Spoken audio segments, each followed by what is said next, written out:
സുഹൃത്തുക്കളെ നടന്നല്ലേ ഒരാൾ കുളിച്ച് കുറിയൊക്കെ തൊട്ട് കുളിച്ച് പൗഡറൊക്കെ ഇട്ട് ചുന്തരിയായിട്ട് പോയിട്ട് റെഡി ആയിട്ട് നിൽക്കുകയാണ്. എവിടെയാ വിളിക്കാൻ പോയതാണോ? വെളുപ്പിനെ താത്വികാചാര്യൻ ആവശ്യപ്പെട്ടു, മുഖ്യമന്ത്രി വരുന്നുണ്ട്, തിരുവനന്തപുരത്ത് എയർപോർട്ടിൽ പോയി ജയ് വിളിക്കുക. പക്ഷെ ഉറക്കം എണീറ്റ് അവിടെ എത്തിയപ്പോഴത്തേക്ക് മുഖ്യമന്ത്രി ക്ലിഫ് ഹൗസിലും എത്തി, 2 ഉറക്കം എണീറ്റ് സെക്രട്ടറിയിൽ എത്തിയായിരുന്നു. അല്ല എന്താ മുഖ്യന്റെ പഞ്ച്വാലിറ്റി സ്പെല്ലിംഗ് ചോദിക്കണോ ഞാൻ? അല്ല എടോ, എവിടെയെങ്കിലും ഒരിടത്ത് ഉറച്ചു നിക്കടോ, ഒരു നിലപാടിൽ നിക്ക്, പറഞ്ഞ വാക്കിനൊരു വില കാണിക്ക്, സ്വന്തം കാര്യത്തിനെങ്കിലും. 21-ാം തീയതി വരും എന്ന് പറഞ്ഞു, അതും വെട്ടിക്കുറച്ച് 19-ാം തീയതി വരും എന്ന് പറഞ്ഞു, അതും അല്ല 18-ാം തീയതി വരും എന്ന് പറഞ്ഞു. 18-ാം തീയതി രാവിലെ കൊച്ചിയിൽ ഇറങ്ങുമെന്ന് പറഞ്ഞു. എന്നാൽ അവിടെ പറ്റിച്ച് ഇവിടെ തിരുവനന്തപുരത്ത് വന്ന് ഇറങ്ങി. എന്താ ഉദ്ദേശം? ഉദ്ദേശം എന്താ? പിന്നെ നിങ്ങളുടെ റൂട്ട് മാപ്പ് അനുസരിച്ച് ഇനിയിപ്പം വിമാനം പോകാം. എന്താ പോയാല് ഇടയ്ക്കിടയ്ക്ക് റൂട്ട് മാപ്പ് മാറ്റാൻ വേണ്ടിട്ട് എന്താണ് ഇവിടെ കേരളത്തിൽ പ്രശ്നം ഉള്ളതാണല്ലോ അറിഞ്ഞിട്ടാണല്ലോ പോയത്. നമുക്ക് അറിയായിരുന്നു, പറ്റിച്ചാളോ? അയ്യോ, അതുകൊണ്ട് തന്നെ 3:15 വന്നത് ആരും അറിഞ്ഞില്ല, ദൃശ്യങ്ങളൊന്നും കിട്ടിയതും ഇല്ല. എടോ, ഇന്നലെ ഇട്ട ബോംബ് പൊട്ടിയതല്ലേടോ? ഇന്നലെ സോളാർ കേസില് എല്ലാ കഥയും കഴിഞ്ഞു, ഇനി സോളാർ കേസ്. എന്ത് പിടിച്ചില്ലേ? അതുകൊണ്ടല്ലേടോ ഇരിക്കപ്പുറത്തില്ല മൂട്ടി തീ പിടിച്ച പോലെ ഓടി ഇങ്ങി വന്നത്. വിദേശത്ത് കിടക്കുന്ന മുഖ്യമന്ത്രി വരണം. അല്ല പിന്നെ എന്തായിരിക്കും, മറ്റേ അവിടെ പോയി നിന്നിട്ട് ഓക്കെ എനിക്ക് ഇത്രയും ചിന്തിച്ചത് മതി, ഇനി ബാക്കി കേരളത്തിൽ പോയി ചിന്തിക്കാമെന്ന് വിചാരിച്ചിട്ട് വന്നതാണോ? മുഖ്യമന്ത്രിക്ക് അങ്ങനെ അധിക കാലം നമ്മളെ വിട്ടു നിൽക്കാനാവില്ല. അയ്യോടാ, നമ്മളാണ് അദ്ദേഹത്തിന്റെ ലോകം. അയ്യോ, ആരായി നമ്മള്? നിങ്ങൾ CPM-കാരോ കേരളത്തിലുള്ള എല്ലാരും? ആയിക്കോട്ടെ.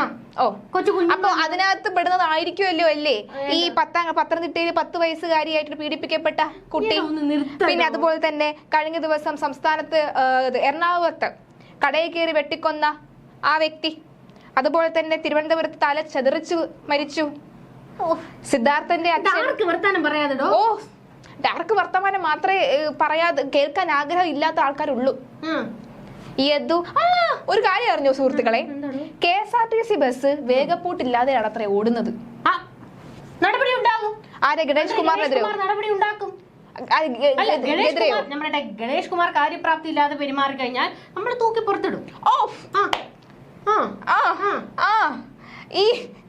ഇതൊക്കെ അറിഞ്ഞിട്ടാണോ ഈ വിളിച്ച് പണയണേ?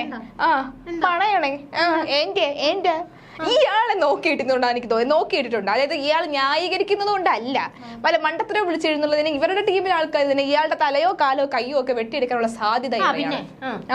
പിന്നെ വേഗപൂട്ട് എടോ, MVD, അതായത് ഇത്രയും നാളും ഉണരാത്ത MVD ഇപ്പൊ ഉണർന്നു. പോലീസിന്റെ ആവശ്യപ്രകാരം യദു ഓടിച്ച KSRTC ബസ് വേഗപ്പൂട്ടല്ലോ. അത് തൊണ്ടി മുതലാണെന്ന് ഇപ്പോഴാണ് തോന്നിയത്. ആണോ? മുഖ്യന്റെ കാര്യം പറയുമ്പോഴാണ് നിങ്ങൾക്ക് ആര്യയുടെ കാര്യം. എന്താ മുഖ്യ കാര്യം തന്നെ? ഒന്നും അല്ല, എനിക്ക് അറിയാൻ പാടില്ല ചോദിക്കുക. ഈ ആര്യ രാജേന്ദ്രനെ രക്ഷിക്കാൻ വേണ്ടിയിട്ടാണ് ഈ മുഖ്യമന്ത്രി തന്റെ ഔദ്യോഗിക കാര്യങ്ങൾ അല്ലെങ്കിൽ അനൌദ്യോഗിക കാര്യങ്ങളൊക്കെ വേണ്ടെന്ന് വെച്ചുകൊണ്ട് ഓടി എത്തിയത്.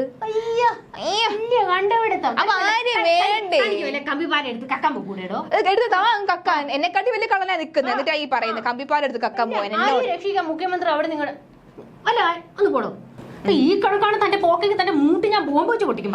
ബോംബിന്റെ കാര്യം പറഞ്ഞപ്പോഴാ ഇത് ചിലപ്പോ അങ്ങനെയായിരിക്കും. 22-ാം തീയതി സ്മാരകം ഉദ്ഘാടനം ചെയ്യുന്നുണ്ടല്ലോ ഗോവിന്ദ മാഷ്. പണ്ട് 2015 കോടിയേരി ബാലകൃഷ്ണൻ ഉള്ള സമയത്ത് തള്ളിപ്പറഞ്ഞതാ ഈ ബോംബ് നിർമ്മാണവുമായി ബന്ധപ്പെട്ട് ബോംബ് നിർമ്മിക്കുന്നതിനിടെ പൊട്ടിത്തെറിച്ച ആ വ്യക്തികളെ ഇപ്പോഴതാ അവർക്ക് സ്മാരകവും പണിത് 2016 മുതൽ തന്നെ രക്തസാക്ഷിത്വ ദിനവും ആചരിച്ചു വരുന്നു. അവർക്ക് വേണ്ടിയുള്ള സ്മൃതി മണ്ഡപം ഒരുക്കിക്കഴിഞ്ഞു. എന്താ ഇതൊന്നും അറിഞ്ഞില്ലേ? അങ്ങനല്ല. അതിനുവേണ്ടി ഗോവിന്ദ മാഷിനെ ഓർമ്മത്തേക്ക് ഉദ്ഘാടനം ചെയ്യാൻ വരാനാണോ? അയ്യോ, അതായത് കണ്ണൂരിലെ RSS പാർട്ടി ഗ്രാമത്തിൽ ഉണ്ടാക്കിയ ബോംബ്. അരെ വാ. അത് രാജഗോപാലിനെ പിടിച്ചു വെച്ചതൊക്കെ ഓർമ്മയുണ്ടോ താങ്കൾക്ക്? നിർത്ത്. എന്നിട്ട് അത് കണ്ടെടുത്ത് നശിപ്പിക്കാൻ ശ്രമിക്കുന്നതിനിടയിൽ പൊട്ടിത്തെറിച്ച് ദാരുണമായി മരണപ്പെട്ട ഞങ്ങളുടെ സഖാക്കൾ. ഈ സഖാക്കളെ കുറിച്ചുള്ള വ്യക്തമായ ധാരണകൾ കോടിയേരി ബാലകൃഷ്ണൻ ഇല്ലായിരുന്നു. അവരുടെ ഓർമ്മയ്ക്കായിട്ട് നമ്മൾ ഒരു സ്മാരകം നിർമ്മിച്ചു. പോകുന്ന സ്മാരകം. അതിന്റെ ഉദ്ഘാടനം താത്വികാചാര്യനാണ് നിർമ്മിക്കുന്നത്. ഇതേ താത്വികാചാര്യൻ വടകരയിൽ പൊട്ടിയ ബോംബുകളും മരിച്ചുപോയ വ്യക്തിയെ കുറിച്ചും ഒരു വാക്ക് പറഞ്ഞായിരുന്നു. 2-3 വർഷം കഴിയുമ്പോൾ വീണ്ടും ഇത് തന്നെ സംഭവിക്കുമല്ലോ. എടോ, അവർ രക്ഷകരായവരാണ്. അതെ കേട്ടോ, അത് രക്ഷകരായവരാണ്. അതെ, അത് ചാവേറുകളാണോ? എന്തുവാണ് താൻ പറയുന്നത്? സഖാക്കളെ കുറിച്ച് അനാവശ്യം പറഞ്ഞോണ്ടല്ലേ? ഞാനൊന്നും പറഞ്ഞില്ലേ, നിങ്ങളൊക്കെ തന്നെയാ തള്ളി പറയുന്നത്. പിന്നെ ഇതാ കുടിയിരുത്തുകയും ചെയ്യും. അല്ലെങ്കിൽ നിങ്ങൾ കൊള്ളതാണ് കണ്ണൂരിലെ ഞങ്ങളുടെ സഖാക്കളെ കാണുമ്പോൾ ഇച്ചിരി ചൊറിച്ചില്. എന്താ കണ്ണൂരാരെ കുറിച്ച് പറഞ്ഞ? അയ്യോ, നമ്മളില്ലേ. വീട് എവിടേക്കാന്ന് എനിക്കറിയാം കേട്ടോ. തന്റേത് പിന്നെ ധൈര്യം ഉണ്ട് താൻ എന്റെ ആലപ്പുഴ പാർട്ടി ഗ്രാമത്തിൽ ഒന്ന് കയറി നോക്കണം. എടോ, ഇയാളെ അവിടെ കേറ്റുന്നില്ല, അപ്പോഴാണ് ഇനി എന്നെ. ആദ്യം താൻ പോയി കേറാൻ നോക്ക് തന്റെ ഗ്രാമത്തില്, എന്നിട്ട് മതി ബാക്കി ആൾക്കാരെ കയറ്റത്. കേട്ടോ കേട്ടോ. എന്തേലും പണയുമ്പോ കാണാ ഗുണ 2 വർത്തമാനം താനല്ലോട് വർത്തമാനം പറഞ്ഞ ഞാൻ പറഞ്ഞത് കറക്റ്റ്. ഇത്രയും നാള് മുഖ്യമന്ത്രി വിദേശത്ത് തെണ്ടി തിരിഞ്ഞു നടക്കുക, ഉല്ലാസയാത്രയിലാണെന്ന് പറഞ്ഞവരാണ്. ഇപ്പൊ മുഖ്യമന്ത്രി തിരിച്ചു വന്നപ്പോ ചൊറിച്ചില്. എടോ, തിരിച്ചു വന്നു. പക്ഷേ എന്തിനാ തിരിച്ചു വന്നാലും മനസ്സിലാവാതെ? ഇവർക്ക് പ്രശ്നം പോയാലും പ്രശ്നം, പോയില്ലെങ്കിലും പ്രശ്നം. അങ്ങനെ പോവാതിരുന്നാ പോരെ. പിന്നെ ഒരു സംസ്ഥാനം ഭരിക്കുന്ന മുഖ്യമന്ത്രിക്ക് ചിലപ്പോ നിങ്ങൾ പറയുന്ന ദിവസം വരെ ഒന്നും അവിടെ നിൽക്കാൻ പറ്റിയെന്ന് വരത്തില്ല. ആ മനുഷ്യൻ എന്തെങ്കിലും ആവശ്യമുള്ളതുകൊണ്ട് തിരിച്ചു വന്ന് കാണും.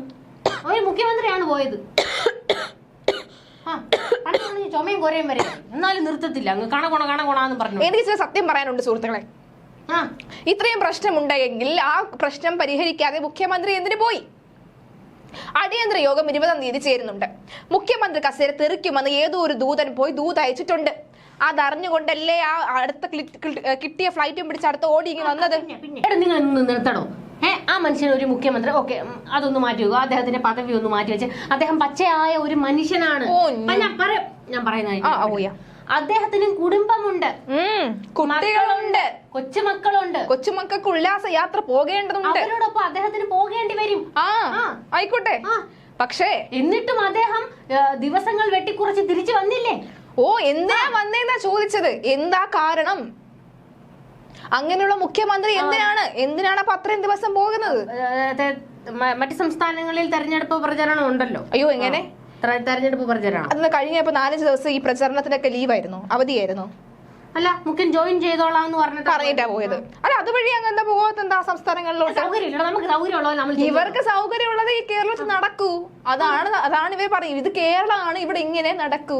ഇവർക്ക് സൗകര്യമുള്ളത് മാത്രമേ ഇവിടെ നടക്കുന്നുള്ളൂ. ഇവർക്ക് സൗകര്യമുള്ള രീതിയിൽ മാത്രമേ പെൻഷൻ കൊടുക്കുന്നുള്ളൂ. ഇവർക്ക് സൗകര്യമുള്ളവരെ മാത്രമേ ജോലി കയറ്റുന്നുള്ളൂ. ഇവർക്ക് സൗകര്യമുള്ള രീതിയിൽ മാത്രമേ ഇവിടെ കാര്യങ്ങൾ നടക്കുന്നുള്ളൂ. താഴെ തൊഴേണ്ട, അധികം കിടന്ന് കേട്ടോ. സ്ത്രീകൾക്ക് മേലെ കൈ ഉയർത്തരുതെന്ന് താത്വികാചാര്യം പറഞ്ഞത് കൊണ്ടാണ്. ആണോ? കൈ ഉയർത്തുന്നില്ല എന്നാ? വേറെ എന്തെങ്കിലും പറയാനുണ്ടോ? ഇല്ല. പറഞ്ഞു വരുന്ന സുഹൃത്തുക്കളെ, ഇതിനെ പിന്നിൽ എന്തോ കൂടെ ലക്ഷ്യമുണ്ട്.